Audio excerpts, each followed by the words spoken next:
Yes, can I please have a kitty finger meal with a water? A kitty finger, and I have that with the water. Anything else for you today? No, ma'am, that's all. Okay, it's going to be 524. Please go around. Thank you. Thank you, you too. Okay, ready? Okay, here you go, Bubba. There is your chicken. Love our chicken from Zaxby's. You ready to go to the apartment? Apartment. Let's go.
Okay, you ready?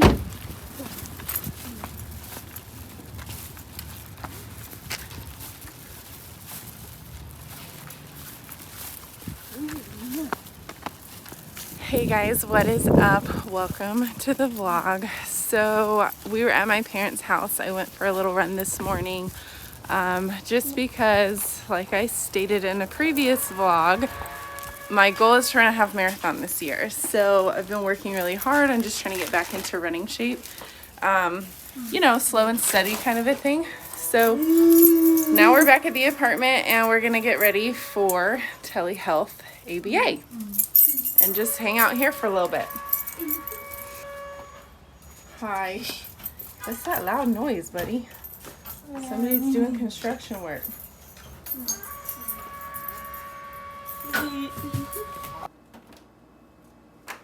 How fun is that, buddy?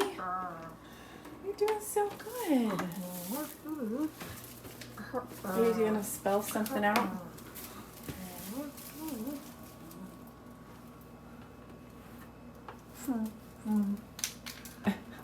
You gonna spell your name?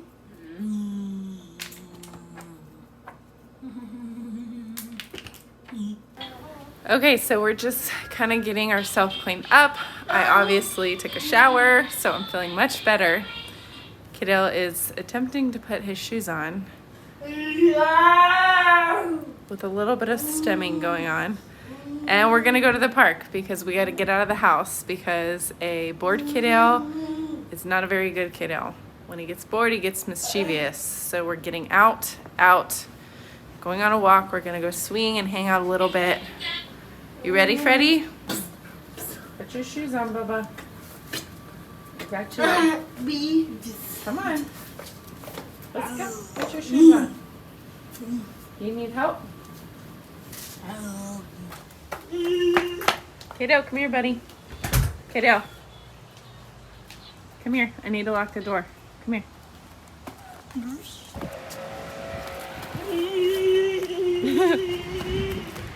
Slow down. Wait for me.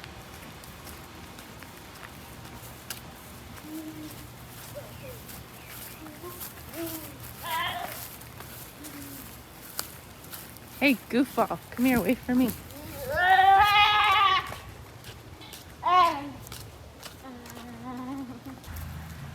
What, baby? Hey, I can't hear you when you don't look at me. Wish. Swing. Swing. Swing. Good job. I brought it with me. It's in the bag. We're gonna go swing. Kato, slow down. We gotta look for cars. Look right. Okay, look right. And then look left. Okay, no cars. Let's go. All right, you ready to swing? We got it up and going and ready to go. Ready, set, go. Woohoo! You like to bounce your foot off the pole? You should probably scoot over a little so you don't hit yourself on that pole. Scoot over this way. Scoot, Kaidale, scoot to your left. Just a little bit. There you go. You're so smart. You knew exactly what Mommy told you to do, you smart boy.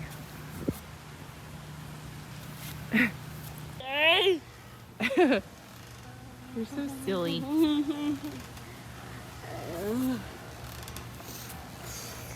All right, so real quick while Kato's swinging, I just have to brag on him a little bit because while we were at the apartment for the last couple hours, we were doing a telehealth therapy session, which went great, and B, our end of the school year meeting via Zoom with, you know, all of his therapists and staff members and teachers and directors and all that.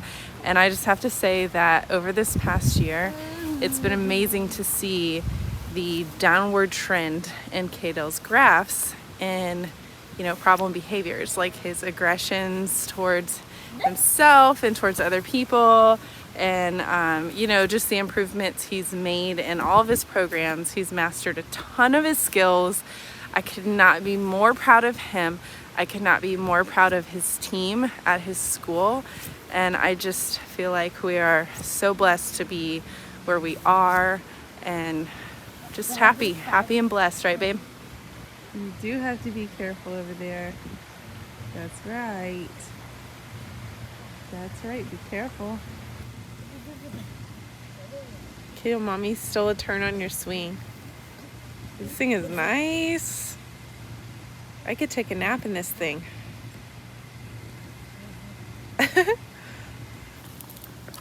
Babby. Bubbles. Bubbles.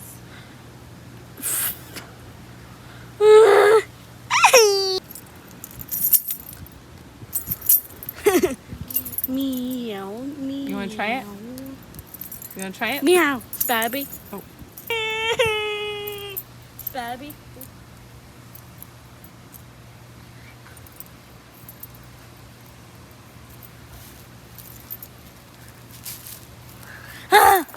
Papa Pig.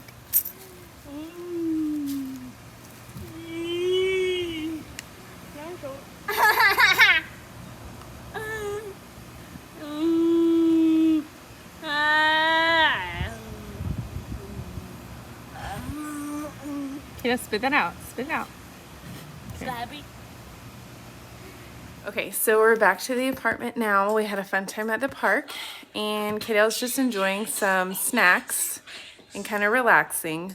I've noticed a lot of the same question in my comment section from different people, and the question is, a lot of people want to know the night that Kaidale escaped, how the police were able to find me and find who he belonged to. So just a little backstory for those of you guys that are new to the vlog. My name's Kaitlin, and I am a single mother to an 8-year-old boy with autism. Kaidale is considered lower functioning, I guess you could say. You know, autism is a spectrum with all different types of abilities and skill levels. Kaidale is verbal, but very minimally verbal, and the words that he says are difficult to understand.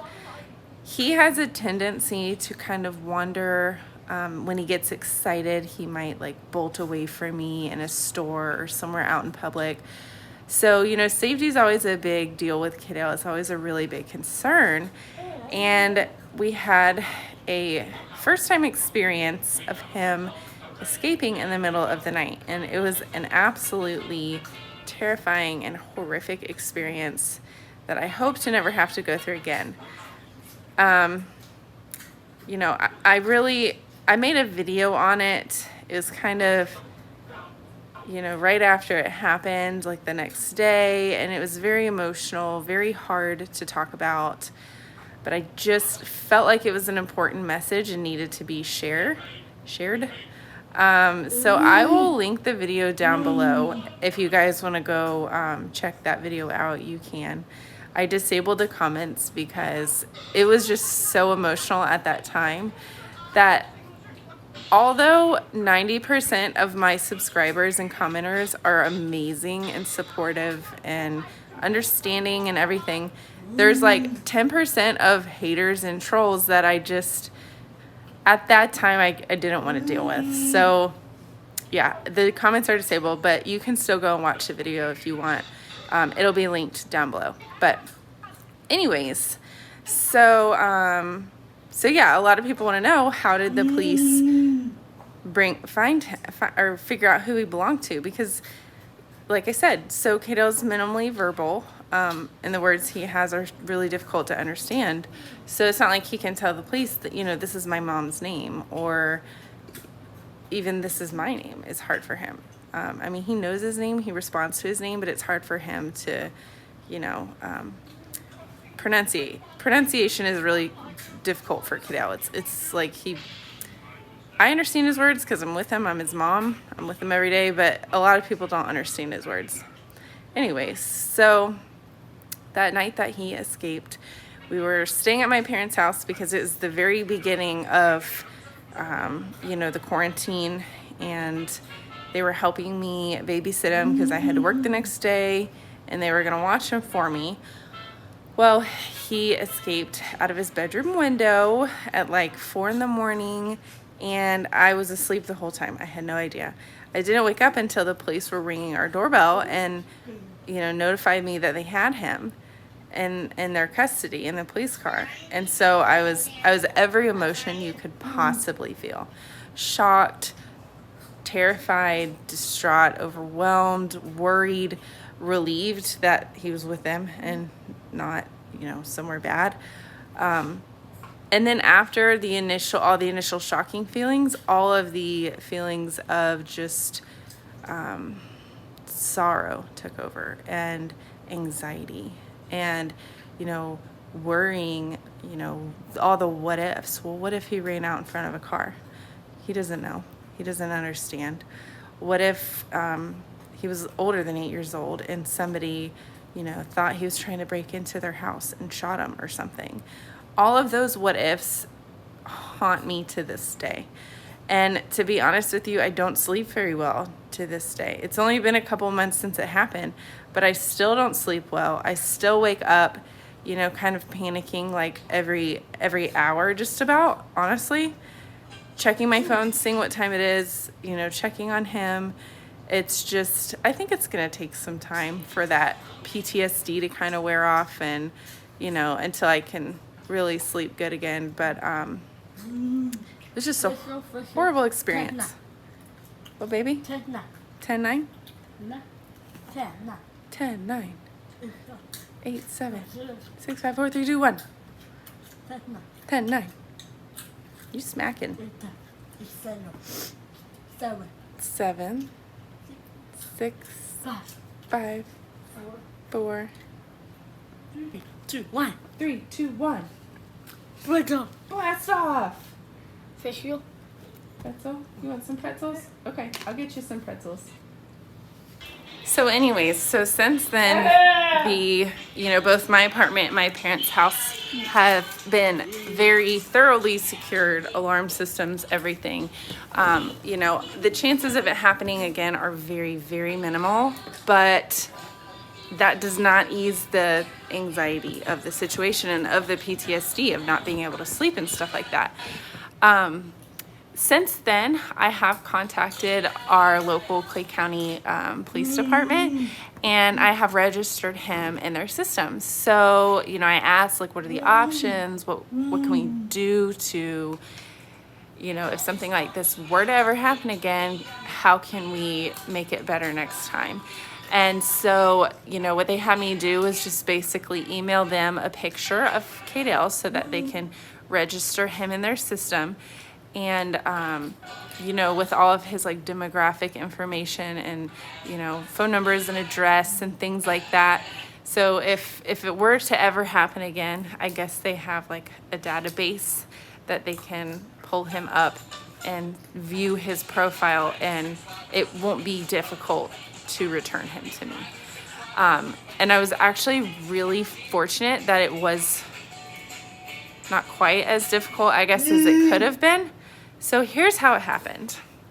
So, like I said, we were staying with my parents, who don't live very far from me. I mean, it's like a 25-minute drive. It's not very far. They called the local principal my parents live in like a suburb. So they called the principal of the local elementary school, which is, not even a mile from my parents' house. Sent her his picture and said, do you know this kid? Does he go to your school? We're trying to find his parents. And she didn't know him because Kaidale does not go to a local school. He goes to a private school in Jacksonville, which is where I moved to. I moved, out of my parents' neighborhood to be closer to Kaidale's school now. And again, it's only a 25-minute ride. It's not very far. But anyway, so she didn't know him. But fortunately, the principal of the elementary school is dating the local, or in a relationship with the local fire chief of Clay County. Well, I'm a registered nurse and I work in the emergency room department of our local hospital in the county. And I know this fire chief because he is, in and out of the ER a lot with his crew. He actually used to work as like the liaison, like the fire and rescue liaison in the ER. So he would like facilitate drop-offs and pickups and things like that from the fire and rescue guys, the paramedics. So I got to know him from when he was working in the ER and I was working there too. And so, he actually has a sister that works in the ER also, and she still works there, and, me and her are friends and coworkers and things like that. So anyways, long story short, she passed the picture along to him and he recognized, oh yeah, like that's Caitlin's kid, that's Kaidale. And we're also friends on Facebook and things like that. So, although he's never met him, he knew who he was. And it just happened. Very loud today. It just happened to be a just coincidental small town, somebody knows somebody, and it worked out. So that is how they were able to find me. So, they were calling the ER, seeing if I was on shift, which I wasn't because I work day shift. But, then they were able, through figuring out who this child belongs to, they were able to track me down and get my parents' address, which it's actually still my address on my driver's license because I haven't changed it yet, but we don't talk about that. So it is, I am still registered as that address, and that's where I get all my mail at and everything. So yeah, they were able to come there and find me, and it just all worked out. Luckily, thank God, it wasn't, an even bigger deal than it could have been. And I'm just so thankful that he ended up at the right person's house who did the right thing and called the police. Derek? Go ahead, baby. Anyway, so I feel like I'm rambling, but that's how it all happened. Small town, kind of everybody knows everybody, and if they don't, then there's connections still. Derek. And it just happened to work out in our favor, so we were very lucky. But Derek. hang on, babe, hang on. So it just happened to all work out in our favor. We were very blessed, very fortunate that it did. And, now he's registered in the system. It was a learning experience. And I wish I would have already registered him in the system. I just never predicted anything like this to happen, but it did. So now we're a little bit better prepared for, worst case scenarios in the future. But, hopefully it'll never happen again. Like I said, we've taken, 1,000 more preventative measures than we already had in place before. And we had a lot of safety measures in place at my parents' house, but he just happened to find the one loophole to figure it out. And he's a smart enough kid that he can figure stuff like that out. So anyways, Anyways, I think we're going to go get some dinner because he is growing. I think he's going through a growth spurt. He's eating like all day long. So I'm gonna go get some dinner for him, and we'll see you guys next vlog. Thanks for watching and hanging out with us, and we'll see you next time. Bye.